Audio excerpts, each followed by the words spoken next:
last time you were on, you floated out there Bill Belichick and the Jags.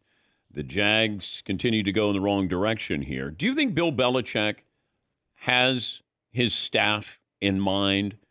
That would he plug and play with something like this, or Yeah. would he want to wait and give me the entire offseason, not come in right away and be judged on somebody else's team?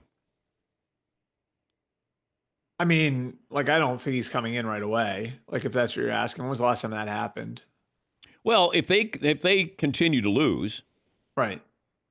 are they going to make it? So you think this owner would give Doug Pederson the rest of the season? No, I'm not saying that. I'm not saying that. Like, I look, like, I look at it like they got a division game this week. If they lose to Indianapolis, they go to London at 0-5. If they go to London at 0-5, that's an embarrassing thing for a billionaire. Billionaires don't like being And embarrassed. that's his city. That's his. And then you're going to a place where he owns a soccer team. He owns Fulham, and he's invested a lot in making the Jaguars a factor in that city. They're going there 0-5. Then they wind up coming back 0-7. I think all bets are off, because that would mean they'd have lost to the Bears and Patriots. All due respect, that's not losing to the Chiefs and Niners.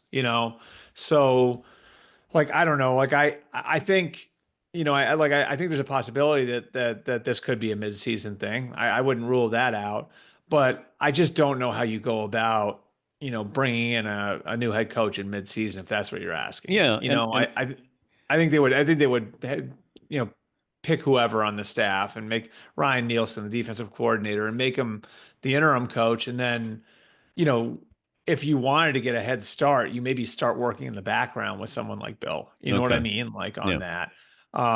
Now, could you go and get a new general manager? That I think is possible. Like that, we've seen that I believe it was the Browns that did that with John Dorsey years ago, right? Like at the end of the Hugh Jackson. No, yeah, well, it was while Hugh Jackson was the coach when they brought Dorsey in December. And there are a number of guys that Belichick has worked with, Scott Pioli, John Robinson, Thomas Dimitroff that are out there, that don't have that aren't working for NFL teams right now that you might be able to install as your general manager if you were going to make major changes in midseason. Um, that said, to answer the other part of your question, like I think Bill has a real good idea of who he'd have on his staff. Okay. Like I think that there would be a bringing the band back together element to all of this. Like I think Josh McDaniels would be part of the equation, Matt Patricia, Joe Judge. Like I think there'd be a lot of familiar names as part of the next staff wherever Bill lands.